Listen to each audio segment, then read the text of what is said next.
an iPod, a phone, and an internet communicator. An iPod, a phone.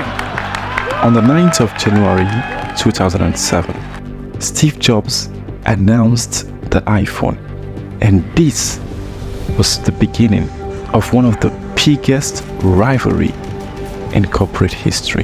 This rivalry redefined human history. Apple and Google has been ferociously competing through innovations that has re-engineered the very fabric of society. You know the story.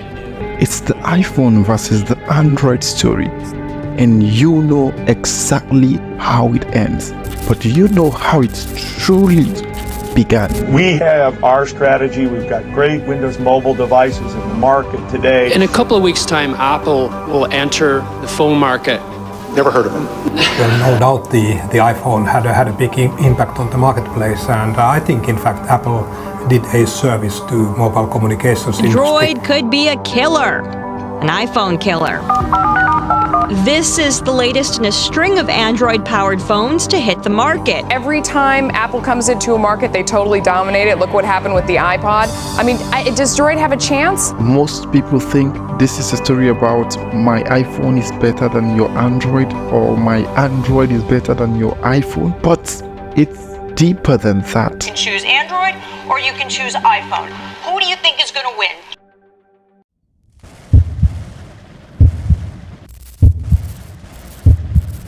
What do we consider as top smartphones today? I bet you would say they are touchscreen phones with internet connectivity and an app store, all blended with AI. The iPhones of this world, the Samsung Galaxies and the Google Pixels, these are what we consider today pinnacle of smartphones. These were not the realities in the early 2000s. The top phones were the BlackBerries, the Nokia phones, the Palm Trios. They do more than just voice calls and text messaging. You have some sort of internet connectivity, and these phones with these functionalities was what was considered the top phones. Status symbols. These status symbols, like the BlackBerry phones, had no app stores.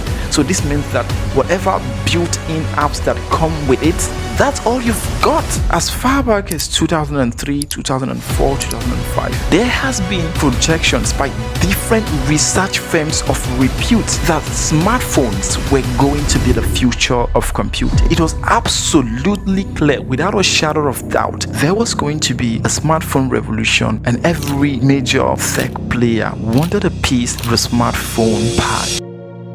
If you are Microsoft, you've made a name for yourself building operating systems that powered the PC revolution. And now there's going to be another revolution, this time around a smartphone revolution. What do you do? Literally building softwares. It's in the name of your company. It's part of who you are. It sort of makes sense to follow a proven path. Build operating system that is going to power this new form of computing. And that was exactly what Microsoft did in the early 2000s, building Windows mobile operating system. And now imagine you're not Microsoft. You're just someone that has worked in tech and has built several operating systems. But now you started your own company and you called it Android.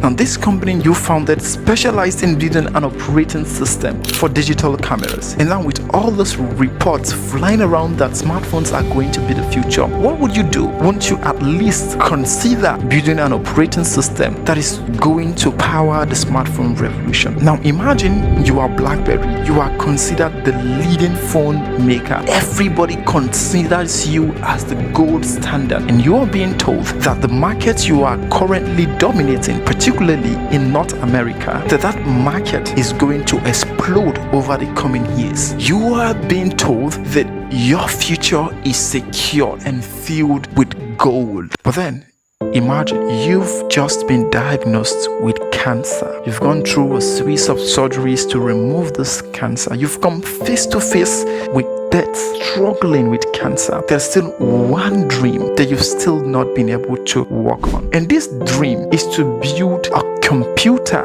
that can fit in everybody's palm. This has been a lifelong vision, and Imagine that you are currently at the helm of one of the most innovative tech company, a company flushed with cash.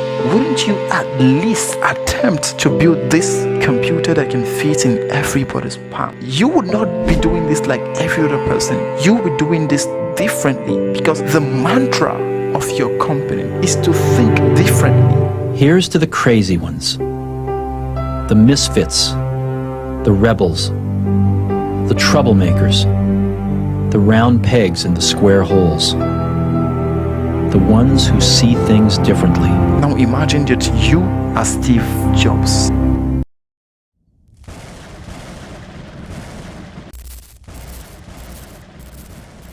Apple is developing their phone in secret so that when they launch their phone, they will lead the entire mobile phone market when it comes to innovation. But the mobile phone market already has a leader when it comes to innovation, and this leader is BlackBerry. BlackBerry leads the entire mobile phone market when it comes to innovation, and every other company is looking up to BlackBerry to direct them on how to innovate their phones, except two obvious companies, Apple and Microsoft. Apple is looking to become the leader of the mobile phone market by out-innovating BlackBerry. Microsoft has a different strategy. Microsoft is not trying to be the most innovative. They just want to be the most popular. They want the vast majority of people to use phones that are built with the Microsoft Windows mobile operating system. This strategy has worked for Microsoft during the PC wars. They basically defeated Apple by making their own operating system the most popular. Just like in the automotive industry, the most innovative companies are not necessarily the companies that have the most market share. The likes of Toyota and Honda, they don't necessarily have the most innovative tech, but they tend to be the most popular. This is exactly the same kind of strategy that Microsoft is trying to use to basically lead the market. Several analysts are now beginning to project that by 2010, 1 in 2 phones are going to use the Microsoft Windows mobile operating system. But as Microsoft is making its plan to dominate BlackBerry and essentially the entire mobile phone market, another small, little known company called Android is making its own plans to dominate Microsoft. Android wants to dominate BlackBerry and the entire mobile phone market by building an operating system that is going to eventually become the most popular platform. The Android team are also planning to out-innovate BlackBerry and essentially the entire mobile phone market. They want to build a product that is basically going to be the best but also the most popular. But given that Microsoft is already a household name when it comes to building operating system, a lot of manufacturers would naturally use the Microsoft operating system. Even though Android could build an operating system that is going to be better than that of Microsoft, it's going to be hard for them to dominate the market. And this is why Android came up with a secret strategy to essentially guarantee that they are going to dominate the market, making their own operating system a completely free operating system. In essence, they want to build the most innovative platform and they want to give it out to every other phone maker to use for free. Microsoft charges manufacturers a license fee to use their operating system, and if Android could build an operating system that is better than that of Microsoft and make it available for free, this is essentially a clear roadmap to becoming the most popular platform. But as interesting and impressive as this strategy is, Android has one major problem, and this major problem is funding. To build an operating system that is going to compete with Microsoft and basically out-innovate Microsoft and BlackBerry, Android needs a lot of money, like the kind of money that requires you to get VC funding. That sort of money. But how do you convince VCs to give you money to build a product that you want to essentially give out for free? Securing funding became the biggest struggle that the Android team had. But while the Android team are struggling to get the funding they need to compete with Microsoft, another company, Google, are also struggling to compete with Microsoft. Google just made a ton of money building a search engine, the Google search engine.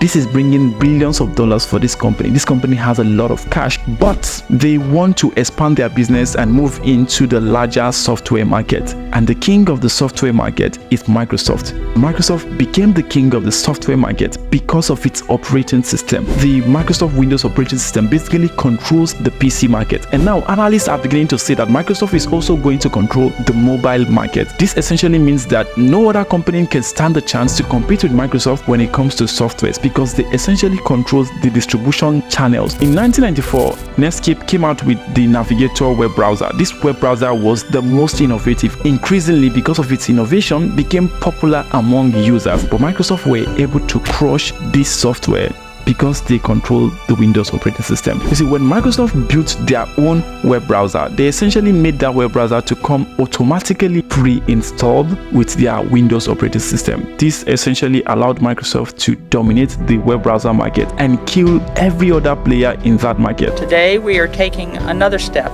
to keep our marketplace competitive. The Justice Department has charged Microsoft with engaging in anti-competitive and exclusionary practices designed to maintain its monopoly in personal computer operating systems, and attempting to extend that monopoly to internet browser software. If you want to compete with Microsoft in the software industry, you have to control the operating system. Google knows this. They have to build their own operating system, but they have one major problem. They have the cash to build the operating system that would compete with Microsoft, but they don't have the talent. They don't have people that know how to build an operating system that can better that of Microsoft. This struggle and having a common enemy called Microsoft basically brought Android and Google together. Google has the cash and Android has the talents that can build the operating system.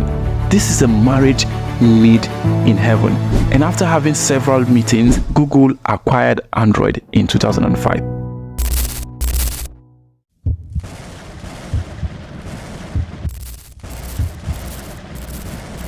How do you build a phone that is disruptive?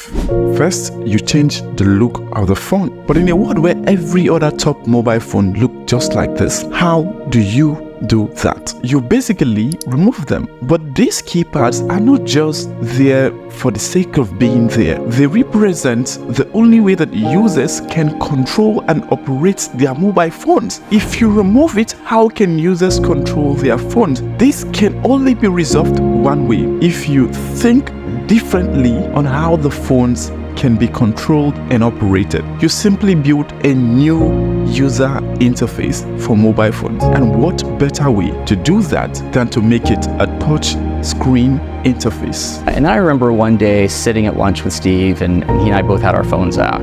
And Steve said, "You know that technology we're building to do touch for the tablet? Could we shrink that down into something the size of something that could fit in your pocket and make a phone out of that technology?"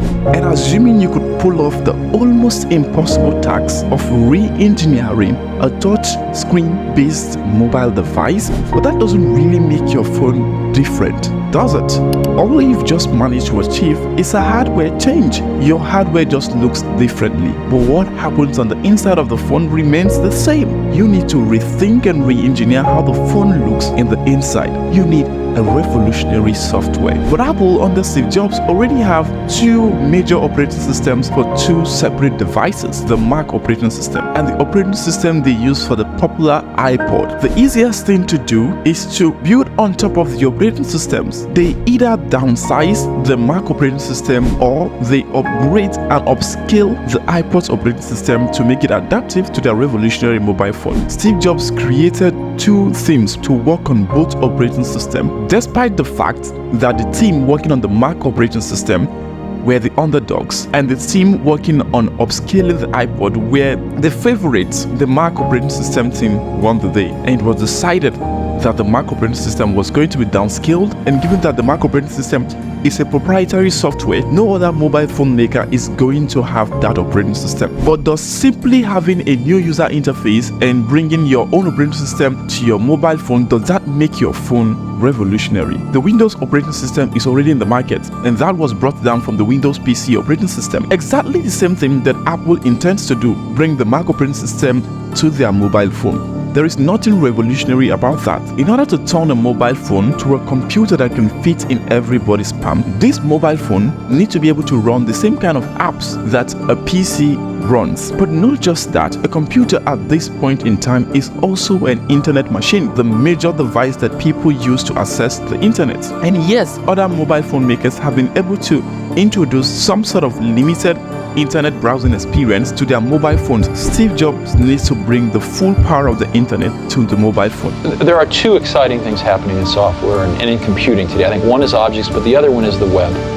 The web is incredibly exciting because it is the fulfillment of a lot of our dreams that the computer would ultimately not be primarily a device for computation, but metamorphosize into a device for communication. With the web, that's finally happening. And secondly, it's exciting because Microsoft doesn't own it.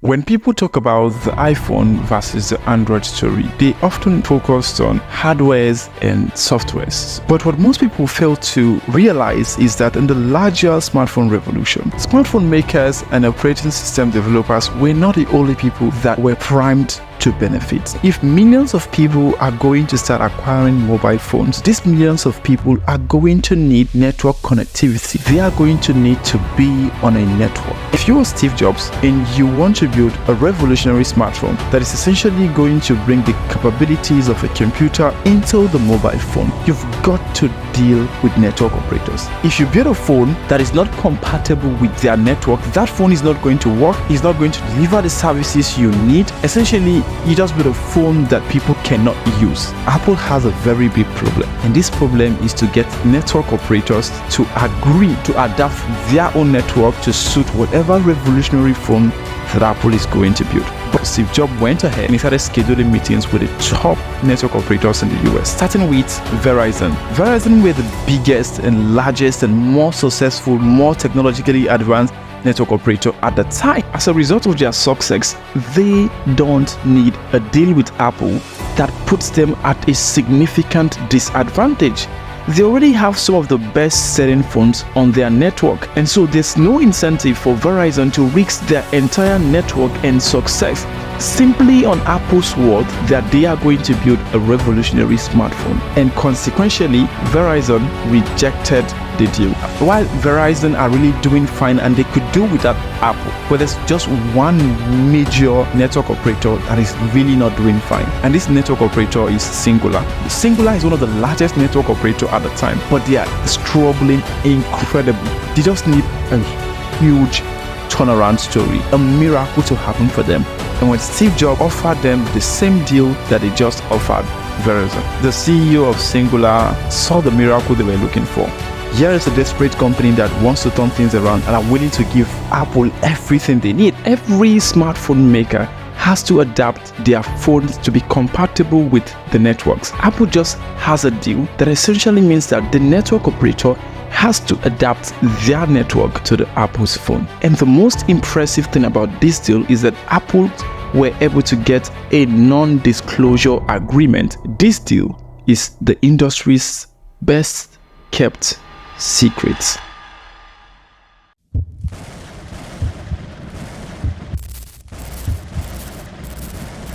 There is a secret and public competition going on right now between Apple, Microsoft, Google, and BlackBerry. But this whole competition among these companies is just in the US and Canadian market. Outside of the US and Canada, only one company dominates the market, and this company is not BlackBerry, it's Nokia. In Europe, Africa, Asia, Nokia dominates with their Nokia phones, and Nokia phones are powered by their own operating system, the Symbian operating system. Every major network operator in Europe promotes Nokia phones, and the vast majority of the everyday consumer in Europe, Asia, and Africa uses the Nokia phone. Even though Nokia particularly focuses its phones and its products for the everyday consumer, BlackBerry takes a slightly different approach. BlackBerry phones are targeted at business clients. That's why it's common in the US. You could have your Motorola phones, you could have your Samsung phones, but as a business person, you need your BlackBerry phone. Despite these differences, there's a lot that Nokia and BlackBerry has in common. Nokia designs and manufactures their hardware. At the same time, they also develop their own operating system. Similarly, BlackBerry have their BlackBerry operating system and they manufacture their own hardware. But this is not the case with Microsoft and Google that basically focus on simply building an operating system that serves as a platform for other phone manufacturers. But Apple's strategic approach is different from that of Nokia and BlackBerry, even though they also work on their own software and their hardware. Apple is doing things slightly differently. In 2004, Apple publicly announced its very first phone project, and this phone project is the iTunes phones. The iTunes phone came as a result of Apple's collaboration with Motorola. Motorola designed and manufactured the hardware of the phone, and Apple simply focused on the software development, particularly the iTunes software. But this phone was a disaster for Apple. It was a very, very public failure for Apple. But the failure of the iTunes phones really taught Apple a lesson for their secret phone project. People who are really serious about software should make their own hardware.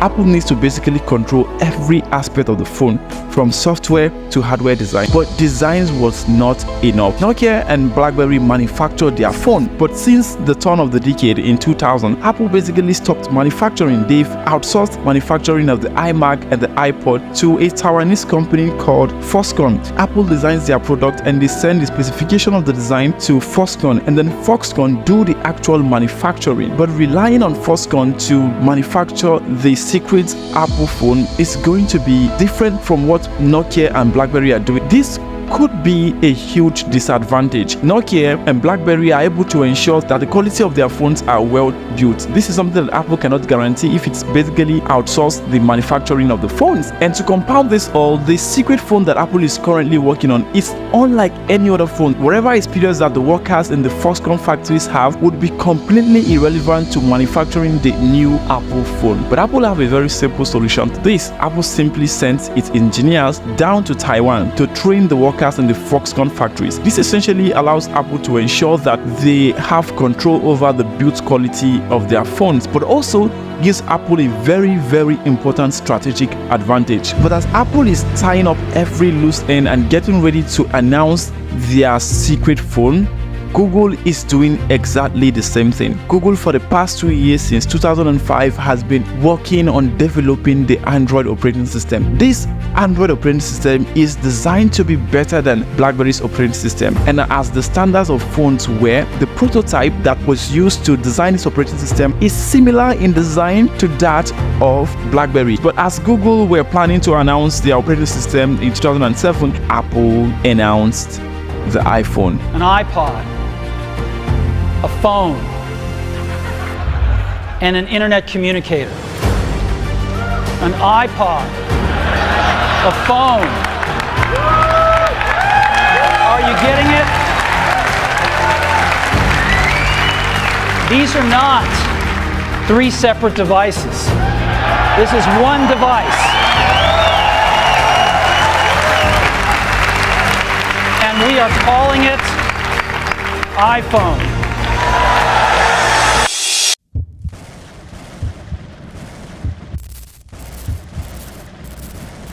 The revolutionary iPhone was announced in January of 2007, but people had to wait several months to get their hands on this revolutionary technology. But while people were waiting to get their hands on the iPhone, Google realized that the Android operating system it has been working on for the past 2 years was dead on arrival. They quickly realized that the future of mobile phones were going to be touch screen based. They needed to completely redesign their operating system to be a touch screen based operating system. June 2007, Apple released the iPhone. People waited in line for days to get their hands on this revolutionary tech. But once the iPhone hit their hand, they quickly came to terms with reality. This is a true story, not a fairy tale, where Cinderella ends up marrying the prince and live happily ever after. People came to realize that the revolutionary iPhone was not the perfect magical phone. The iPhone had poor battery life. The touch screen wasn't as responsive as it should be. Despite all of this shortcoming, it was clear that the iPhone was truly something new, something out of the ordinary. And in the 6 months that the iPhone was available for sale in 2007, Apple sold 1.4 million phones. This was a huge deal for Apple. But to put things in perspective, in the very last 3 months of 2007, this is October, November, December, BlackBerry sold 4 million phones, almost 4 times the number of Apple. BlackBerry still dominated the market. People still bought BlackBerry's button phones. By November, Google publicly announced the Android operating system. And in the same day it announced the Android operating system, it also announced its strategic alliance called Open Handset Alliance. It is an alliance that Google had with top phone manufacturers, network operators, app developers, and chip makers. An alliance that encourages the collaboration of all of these players to improve the Android operating system and make it free and open. Microsoft Windows Mobile Operating System dominated the market with 42% market share, and this reinforced Microsoft's position that the iPhone wasn't a threat to their dominance. And this is exactly what the CEO of Microsoft had to say about the iPhone. Steve, let me ask you about the iPhone and the Zune, if I may. The Zune was getting some traction, and Steve Jobs goes to Macworld and he pulls out this iPhone. What was your first reaction when you saw that? $500 fully subsidized worth a plan? I said, that is the most expensive phone in the world, and it doesn't appeal to business customers because it doesn't have a keyboard, which makes it not a very good email machine. Now, it may sell very well or not. We have our strategy. We've got great Windows mobile devices in the market today. You can get a Motorola Q phone now for $99. It's a very capable machine. It'll do music, it'll do internet, it'll do email, it'll do instant messaging. So I kind of look at that and I say, well, I like our strategy. I like it a lot. Despite the fact that the iPhone was a revolutionary phone, it was still very, very much expensive when compared to the likes of BlackBerry that dominated the market. To truly gain mass adoption, Apple needed to do something about its pricing. But that was about to change in 2008. Apple released the iPhone 3G, the second iPhone. This phone came with the App Store that allowed third-party app developers to bring in their apps to the iPhone. Apple also improved the touchscreen responsiveness of the iPhone. The battery life was better improved. On top of all of this, the second iPhone was priced at $199. Thanks to this pricing, the sales of the iPhone were through the roof. In 2008, Apple sold over 11 million iPhones, 10 times more than what it did in 2007. And it was obvious to everybody that the iPhone was going to be the BlackBerry killer. And even within BlackBerry, they knew this. They knew that the touchscreen revolution was really something they have to address. In a hurried and poorly executed attempt to introduce a touchscreen response to the iPhone, BlackBerry launched the BlackBerry Storm. And this was also met with so much frenzy. Within the very first month, BlackBerry had sold over 1 million BlackBerry Storms. But as quickly as they sold the phones, people quickly returned the phones because the BlackBerry Storm was completely flawed, filled with so many bugs. It was a disaster. And while BlackBerry were suffering and licking their wounds, Google, in a collaboration with HTC, released the very first Android phone. In October of 2008, the HTC Dream One was announced. And this marked the true beginning of the rivalry between Apple and Google, between the iPhone and Android.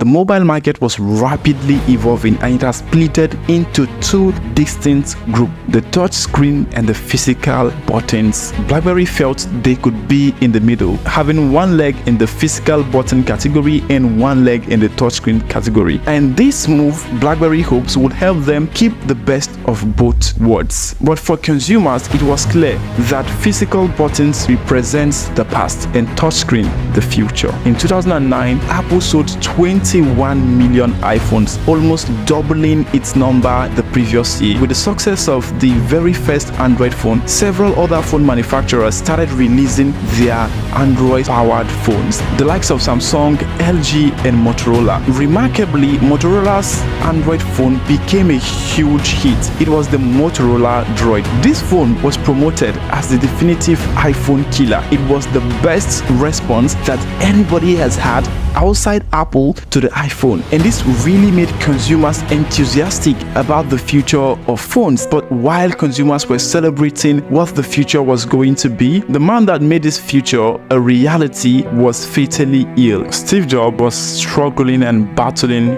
with cancer. His cancer has re-emerged a visionary leader, one that brought us the Macintosh, the iMac, the iPod, and now the iPhone. What would the future of consumer technologies be if the chief innovator Steve Jobs is down? Following the public failure of the BlackBerry Storm, BlackBerry reintroduced the BlackBerry Storm 2. This phone was much improved, but it was short of what was available in the iPhone and in the Android phones. Microsoft, realizing that the future was indeed touchscreen and they were wrong, Microsoft introduced the Windows Phone operating system, and despite it being a touchscreen based operating system and really being quite outstanding according to reviewers at the time, it still felt significantly short of the Android and the iPhone. The market has clearly been shaped. It's the iPhone versus the Android. Steve Jobs' medical challenges has taken a turn for the worst, and he resigned his position as the CEO of Apple,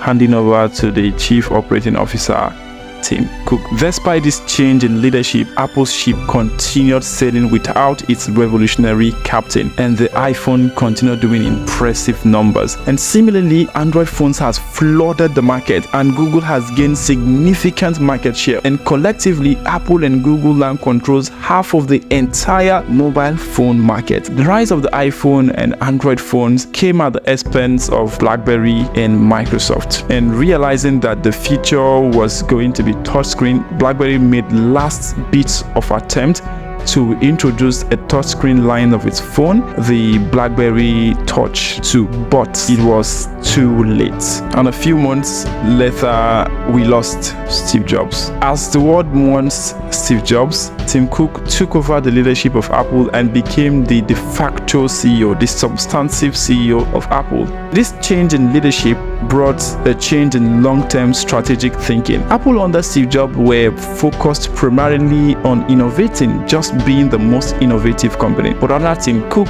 Apple was re-optimized to be the company that makes the most money, literally be a money-making machine. The lack of a Steve Jobs in Apple meant that Apple did not significantly revolutionize the phone, and this gave Android a huge advantage. Eventually, the Android operating system caught up with the iPhone's iOS, with more manufacturers jumping on the Android operating system. This allowed Android to gain more market share. Android effectively powered phone manufacturers to compete with Apple in a world where they could otherwise not be able to do so.